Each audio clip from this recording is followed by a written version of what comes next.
রিপু, ঋতু আমাদের নেচারের মধ্যে রয়েছে। এ কাম অ্যান্ড ক্রোধা। কেন কাম অ্যান্ড ক্রোধা? কাম মানে ডিজায়ার, আর যখন ইচ্ছাটা, কামটা, বাসনাটা পূর্ণ হয় না তখন ক্রোধ হয়, রাগ হয়। তো আমরা যখন ধ্যান করি তখন কি হয়? ধ্যানে প্রথমেই আমরা জগৎটাকে ভুলে যাই। যদি আমরা মনে করি যে আমি এখানে বসে আছি, আমি এখানে ধ্যান করছি, তাহলে তো ধ্যান হচ্ছে না।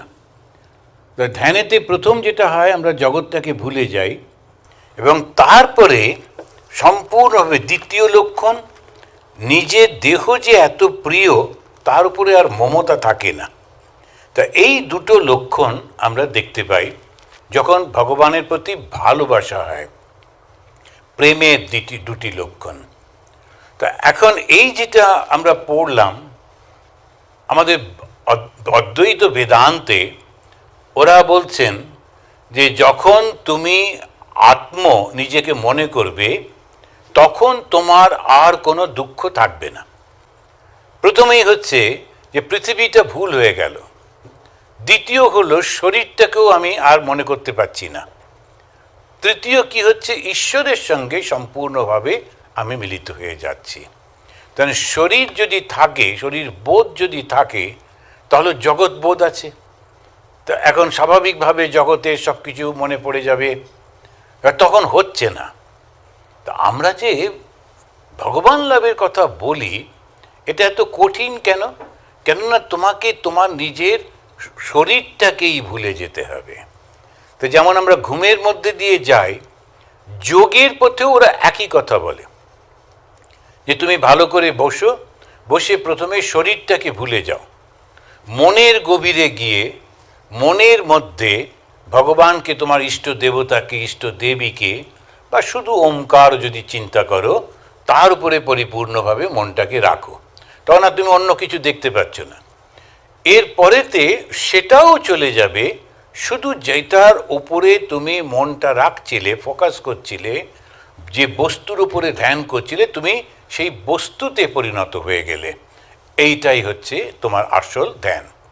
তারপরে বলবে ওখান থেকে নির্দেশ দিচ্ছে যে তুমি ওইখানে চলে যাও, শিগগির ওই কোণাটাতে চলে যাও, গিয়ে এবারে আপনি যাচ্ছেন যখন, তখন ওই ব্রিজটা ভেঙে ভেঙে পড়ছে, আর খুব সাবধানে পা দিয়ে দিয়ে আপনি চলেছেন, অথচ ঘরেরই মধ্যে এখান থেকে ওখানে যাচ্ছি, আর 3-4টে শুধু স্টেপ, বেশি জায়গাও না যে আমরা যে ছোটোছুটি তাও না, 2-3টে স্টেপ, কিন্তু মনে হবে আপনি কতটা হাঁটলেন, পায়ের তলায় ব্রিজটা ভেঙে ভেঙে পড়ছে, তবে হাতটা এমনি করে ব্যালেন্স করে কোথাও যাচ্ছেন না।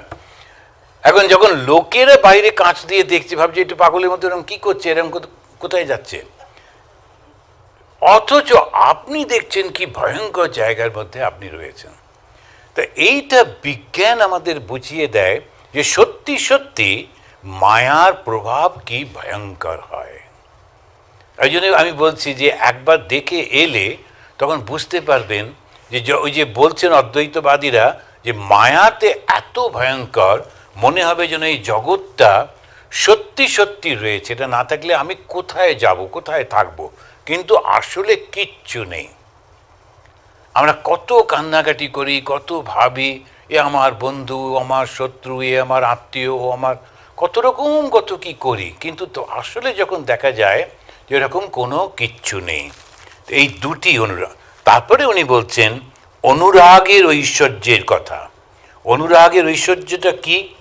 যখন ঈশ্বর লাভ হয়েছে তখন তার কি হয়, এটা ওই কথামৃতে যে 2টো ভলম আছে উদ্বোধনের থেকে, তার 191 পাতায় এটা আলোচনা করেছেন। তো এখানে উনি বলছেন ঈশ্বরকে যখন পরিপূর্ণভাবে আমি ভালোবাসি তখন ঈশ্বরে অনুরাগ হয়। তো অনুরাগের কি কি লক্ষণ সেটা বলতে গিয়ে উনি বলছেন, প্রথম হচ্ছে বিবেক আর বৈরাগ্য আসবে। বিবেক কি? হচ্ছে বিচার। বৈরাগ্য কি? ত্যাগের শক্তি। কি বিচার? না এই জিনিসটি দুদিনের, এটার জন্যে আমি এত সম্পূর্ণ সময় নষ্ট করব না। তো এই যে একটুখানি নাম যশ পাবার জন্যে মানুষ পাগল হয়, তো এইটাই বিচার করে, না আমার ওটার দরকার নেই, এইটা হলো বিচার। সৎ অসৎ বিচার ভগবান শ্রীরামকৃষ্ণ বারবার বলছেন। তো সৎ মানে হচ্ছে যেটা ইটার্নাল আছে, অসৎ মানে যেটা থাকে না। তো সৎ অসৎ বিচার, তার সঙ্গে বৈরাগ্য। যেই বিচারটা ঠিক ঠিক হলো, মানে আমার দরকার নেই, যেই ছেড়ে দিলাম মন থেকে আর কোনো এফেক্ট নেই, ওটা হলো বৈরাগ্য। তো বিচার আর বৈরাগ্য, বিবেক বৈরাগ্য। তারপরে বলছেন জীবে দয়া। তখন মনটার প্রত্যেকটি প্রাণীর প্রতি একটা ভালোবাসা আছে, তো সেই জীবে দয়া আসবে। সাধু সেবা, যারা ভালো কাজ করেন, ভালো জীবন যাপন করেন, তখন তাদের প্রতি একটা রেসপেক্ট আসবে, এই সাধু সেবা আসবে। সাধু সঙ্গ, যেখানেই ভালো কথা হচ্ছে, ভগবানের আলোচনা হচ্ছে, তখন সেখানে যেতে ইচ্ছে করে, সেই জায়গাটাতে খুব পছন্দ হয় সাধু সঙ্গ। আর ঈশ্বরের নাম গুণকীর্তন করতে ইচ্ছা হয়, সত্য কথা সে বলতে থাকে, কখনো মিথ্যা আর বলে না। তো ঈশ্বর লাভ হয়েছে একটা মানুষের কি করে বুঝবো? একদম পুরো ইয়ার্ডস্টিক দিয়ে দিচ্ছেন, এই দিয়ে বিচার করে নিলে বোঝা যাবে যে এনার সত্যি সত্যি ঈশ্বর লাভ হয়েছে কি হয়নি। তো এই জন্যেই আমাদের সেই গ্যাঞ্জেসে একটা আমেরিকান ভদ্রলোক এসেছিলেন।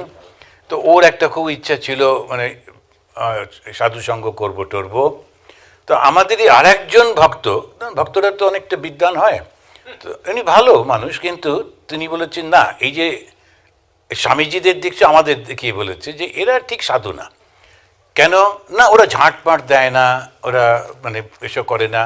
এই যারা দেখবে খুব একদম খালি পায়ে ঝাঁট দিচ্ছে, মুখে দাড়ি খোঁচা খোঁচা ইত্যাদি, ওই হচ্ছে সাধু। তো ওই আমেরিকানটি সে এসে আমাকে দেখে থেকে বললো যে আপনি ঠিক সাধু নন। আমি বললাম না, এখনও হয়নি, হবার চেষ্টা করছি, তুমি ঠিকই ধরেছ। এখন তারপরে আমি বললাম যে তোমার হঠাৎ করে এই সাধু নয় তুমি বুঝে ফেললে কি করে বলো তো? আমি তো ঠিক ধরতে পারছিলাম না। তখন ও বলল যে আপনার দাড়ি নেই, আপনি দোষ দাড়ির কামান টামান, তারপরে হচ্ছে খালি পায়ে থাকেন না, আর আপনাকে কখনো আমি ঝাঁট টাঁট দিতে দেখিনি। যে আরও কয়েক বছর আগে এলে দেখতে পেতে ঝাঁট টাঁট দিচ্ছিলাম যখন অল্প বয়সে, কিন্তু এখন তো আর দিই না, সেটা ঠিকই। তো সে ছেড়ে চলে গেল। এই ভক্ত একটু উপকার করলেন তিনি, কিন্তু যদি একটু কথামৃতটা পড়তো তাহলে ওই সমস্যাটা হতো না দুজনেরই। মানে কথামৃত যে কি উপকার করে, সত্যি সত্যি সাধুকে কেউ ঠকাতে পারবে না। এখন ওই সাধু যে হবে তখন বলছেন, তো সাধুর মধ্যে আমি এইটি দেখতে পাবো, তার মধ্যে ঈশ্বরের প্রতি একটি ভালোবাসা এসছে, ওটা দেখতে পাবো। ঈশ্বরের প্রতি ভালোবাসা এসছে কি করে বুঝবো? যে তার এই জগতের সম্পর্ক থাকবে না জগতের প্রতি, আর আর দেহ সম্পর্কেও থাকবে না, সেটা ভুল হয়ে যায়, তখনই সে ঈশ্বরকে পায়। তারপরে তার ঈশ্বরের অনুরাগ হয়। ঈশ্বরের অনুরাগ হলে বিবেক, বৈরাগ্য, জীবে দয়া, সাধু সেবা, সাধু সঙ্গ, ঈশ্বরের নাম গুণকীর্তন আর সত্য কথা, এইগুলো সব হয়। তো এই যে আমরা সমস্ত কিছু দেখলাম, এই ভগবান শ্রীরামকৃষ্ণের কাছ থেকে শুনলাম, এইটার উপরেই সমস্ত কিছু নির্ভর করে। আমরা যে এর আগে যেটা পড়ছিলাম সেটি হচ্ছে যে ব্রাহ্ম ভক্ত, সে বলছিল কাম ক্রোধ রিপু রয়েছে, কি করা যায়। রিপু আমাদের নেচারের মধ্যে রয়েছে, কাম অ্যান্ড ক্রোধ। কেন কাম অ্যান্ড ক্রোধ? কাম মানে ডিজায়ার, আর যখন ইচ্ছাটা, কামটা, বাসনাটা পূর্ণ হয় না, তখন ক্রোধ হয়, রাগ হয়।